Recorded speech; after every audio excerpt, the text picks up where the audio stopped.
What began as a deadly border patrol shooting in Minnesota has now triggered a major political reset for President Donald Trump, one that critics say looks less like strength and more like damage control. The killing of 37-year-old nurse Alex Pretti, a U.S. citizen, during a federal immigration operation sparked national outrage after top officials labeled him a domestic terrorist, claims that quickly unraveled under video scrutiny. As backlash mounted, Trump reportedly grew frustrated, worried the chaos was hurting public support for his immigration agenda. Within 48 hours, the White House changed course. Trump pulled back the aggressive street sweep strategy in Minnesota and sent Border Czar Tom Homan, a supporter of more targeted deportations, to take charge of operations. Gregory Bovino, the Border Patrol commander who had become the face of the hardline push, was quietly moved out of the state. That move sparked speculation online. Was Bovino fired? The Department of Homeland Security says Bovino remains commander-at-large and is still part of the administration's leadership team, calling the shift operational rather than disciplinary.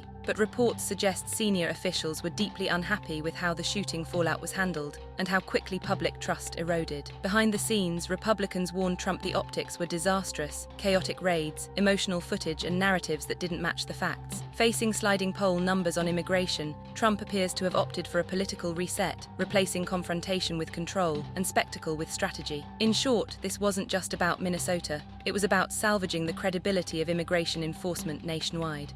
Now, let's understand the power behind these operations and exactly what ICE is legally allowed to do in the United States. In the early 2000s, the United States created ICE, U.S. Immigration and Customs Enforcement, to protect the interior of the country, a response to the tragedy of 9/11.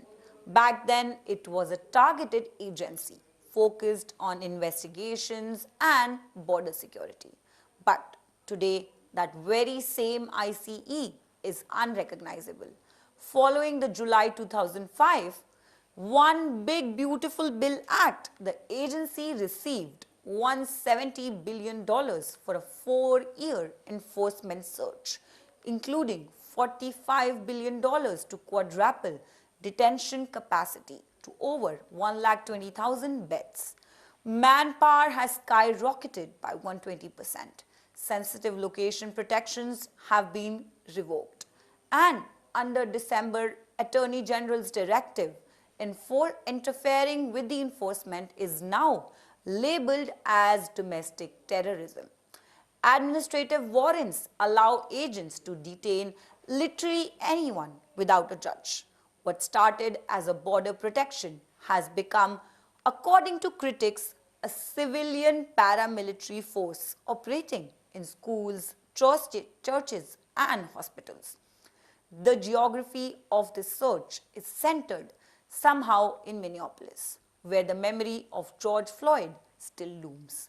Yesterday, on January 7th, the city was again rocked, this time by the death of Renee Nicole Good, 37-year-old, a poet, a mother of 3, and a U.S. citizen. She was not a target. She was a neighbor caught in the chaos of Operation Metro Surge, a 2,000-agent deployment. Bystander videos show ICE vehicles stuck in snow, agents in unmarked tactical gear, and Renee's car caught between conflicting orders. One agent told her to drive, other grabbed her door handle. When she pulled forward, 3 shots were fired at a close range. The White House and DHS somehow labeled her a domestic terrorist. Local leaders, including Mayor Jacob Frey, called this a false narrative, pointing to the footage that shows her car moving away from agents. Renee Nicole Good is the latest name in a long list. 2025 was the deadliest year for ICE in 2 decades, with 32 deaths in custody, matching the record high from 2004. While the administration highlights arrests of convicted criminals, the data tells a broader story. 75% of detainees, now nearly 70,000 people, have no criminal connections. We have seen the Los Angeles Home Depot raids, where agents used unmarked vans to sweep up the day laborers and customers based on race. The Illinois excessive force reports detail chemical sprays and hours of detention in cold vans, and deaths of Genry Ruiz Gulen and Maxim Chernak in 2005 highlight systemic medical neglect in custody. This isn't just a law enforcement issue. It has now become a constitutional conflict. And under the Trump doctrine, warrantless home entries are authorized, and local officials face obstruction charges if they resist. Sanctuary cities like Minneapolis and Los Angeles are in crisis, as residents fear any contact with the law enforcement.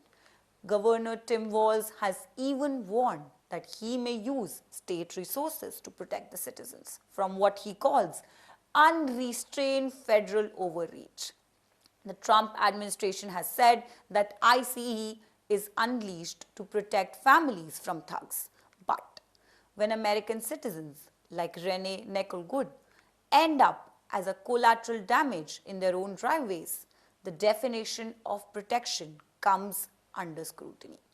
From the protests of 2020 to the vigils of 2026, the question very much remains: how much power should one agency have, and at what cost to the communities they operate in? For more such videos, subscribe to the NewsX YouTube channel, hit the bell icon.